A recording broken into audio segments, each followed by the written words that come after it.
Ever wonder how it feels to know when you're going to die? Well, meet Mio, where every step she takes leads to her death. In this chapter, Mio faces an emotional and physical toll in the raw reality of living on borrowed time. As new revelations occur for the group and a cutting-edge weapon looms, can Mio's spirit prevail in the face of impending doom? Will Colony 4 be safe from obliteration? Keep watching to find out, and more. In the midst of all the craziness of what's going on, Chapter 4 takes a closer look into Mio's arc, shedding light on the heavy toll her looming death is taking, both physically and emotionally. Physically, Mio's body is wrestling with a decline in motor functions, albeit very small things are starting to happen to her. This is evident where Mio slips and Noah catches her, and there's another instance where she's washing dishes with Lance, and she ends up dropping a plate by accident. Physically, things are bad enough, but it's the emotional roller coaster that hits even harder. Early in the chapter, Mio seems very casual about her whole situation. While out looking for food, Manana, Uni, and Mio come across a bright fig tree. However, Manana stresses because the bright figs won't be ready to eat for another year. Mio suggests they can return in a year to enjoy a bright fig, but Manana's like, won't you be dead by then? It takes a moment for Uni to grasp the gravity of Mio's words, and she urges Mio to deal with her emotions rather than maintaining detachment, or else she'll just get everyone feeling guilty. Mio admits her flustered feelings about her demise and discloses a deeper struggle tied to her existence. She recounts the sacrifice of her friend Miyabi, who saved Mio's life, leaving Mio feeling like she's living on borrowed time. Uni raises the hypothetical scenario of Miyabi turning into an enemy like Joran, prompting Mio to express her desire to understand her friend's motives, same as Lance. As Mio begins to cry, "Aw, Mio, don't cry, you're gonna make me cry." She acknowledges her acceptance of whatever reason Miyabi might have, realizing she can't dwell on her own struggles while Noah, her de facto partner, charges forward with determination. Well, luckily for Mio, she still has time to find out the truth at Sword March, and no way anything else can go wrong. And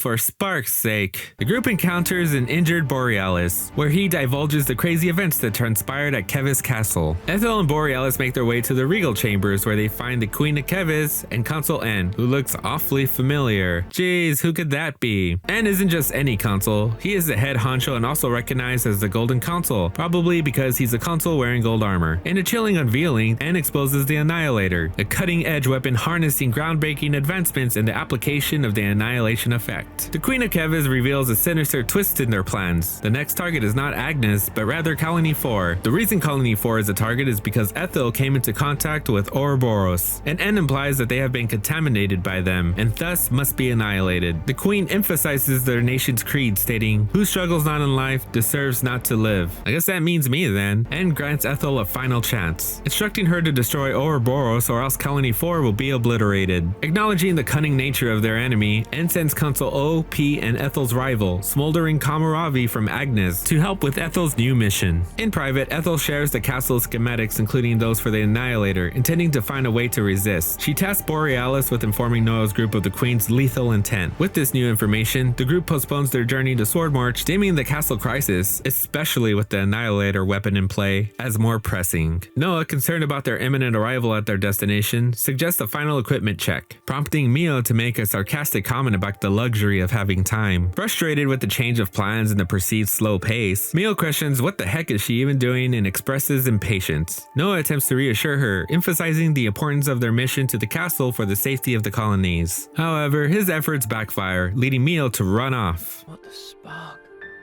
I hear you, Noah. Senna, overhearing the exchange, tells Noah about Mio's fear and the need for reassurance, asserting that Mio just needed to vent. Senna tells Noah she thought he was sharper than this, and that he better have a good apology for later on. And then she runs away as well. What the spark? What are your thoughts on this, Lance? Yeah, you can count me out for any of that. Also, apparently giving a high five to Tyon offends him. What? Sorry, but I refuse to debase myself like this. Debase myself? Okay, you schmuck. The following morning, Mio and Noah reconnect in a heartfelt conversation where Mio shares the story of her late partner Miyabi. She tells Noah how Miyabi told her to keep living and to live life in her stead. However, the crazy thing about this is that Mio is older than Miyabi, who still had a lot of time left. Mio suggests swapping flutes with Noah to extend the use of Miyabi's flute, reasoning that Noah will still be around. Noah agrees and they proceed to exchange flutes, symbolizing a shared commitment to honoring Miyabi's memory. On the way to the castle, the group encounters Ethel Ethel and Kamaravi, each piloting their unique Varanus, with P&O overseeing the situation. Faced with no alternative, the group is compelled to confront both formidable adversaries at the same time. An intense battle ensues with Noah and Mio engaging Ethel, their attacks futile against her impenetrable defenses. Lance, Senna, Uni, and Tyon join forces against the resilient Kamaravi, who skillfully deflects their every assault. Growing impatient, O attempts to control Kamaravi, leading to a moment of chaos as Kamaravi takes out his own eye to resist O's influence. Now free from the console's control,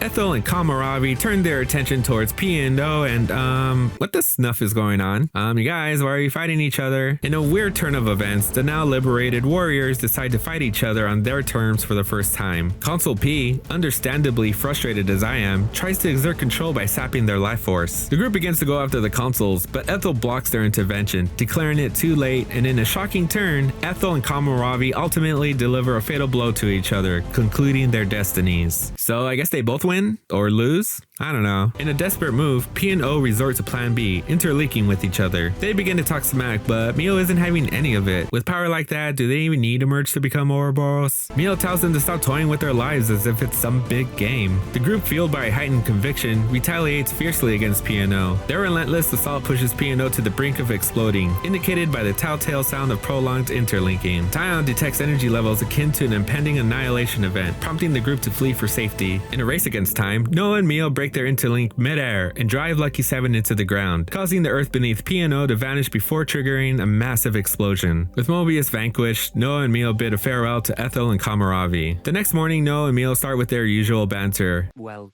your eyes are red. Hey, shut up. So what if they are? Aw, cute couple alert. Anyways, at the big fight over, Mio has a renewed sense of purpose. The group finally arrives at the hovering reef surrounding Keva's castle. Here the party deliberates on the possibility of their plans being anticipated by the enemy. Trouble, I see. Tyon then shares that he has scrutinized the Annihilator strategy, identifying the weaknesses and formulating a plan for its destruction. The group finally reaches the Annihilator. However, D and J block their path. Upon seeing them, Uni receives the same vision of the Mobius that killed her past self. D and J split up and D finally reveals his face. And it turns out to be nobody, really. Amidst the fierce battle, the party contends with the moving and charging cannon. As Uni is fighting D, she hesitates as D pretty much almost confirms he was the Mobius that killed her past self. However, Uni is able to overcome her fear and assist Tyon in targeting and destroying the Annihilator's vulnerable point, leading to its collapse and subsequent explosion. Although D and J manage to escape, the party successfully thwarts the Annihilator's destructive plans. With their mission complete, it's time for the group to make an exit. However, the group gets a bit lost though with the schematics they were given and somehow end up in the throne room. Damn it, Boliaris, you had one job. They end up running into orange pods where everyone is born, and Noah spots a young Ethel in one of them. Melia Antiqua, the queen of Kevas, makes an appearance along with N. Melia goes into this monologue about how Ouroboros will just destroy the world and how they must be taken out. The fight begins, but there's an impenetrable barrier in the way. Noah begins to grasp for Lucky 7. However, before he does, the queen starts breaking down and she's revealed to be a robot. As N steps forward, Noah starts to get a major headache. Fortunately for the group, N is interrupted by an attack by the Lost Numbers. A squad of gray ships crash into the throne room and steal a bunch of pods. The party uses this opportunity to escape, leaving behind N, who looks a lot like Noah, and also Console M, who looks a lot like Mio. What the spark? What the spark indeed, Noah. Well, I'm at a complete loss. Just like how Senna feels when she's having an identity crisis. Or how Noah and the gang are captured. And Mio's homecoming isn't like your high school homecoming. Stay tuned for the next video where I'll tell you all about this and more. Let's get in there, mess them up, get out. Bish bash bosh. Also, if you want to catch up with the rest of the recap series of Xenoblade Chronicles 3, be sure to click on this playlist here. See you in the next one.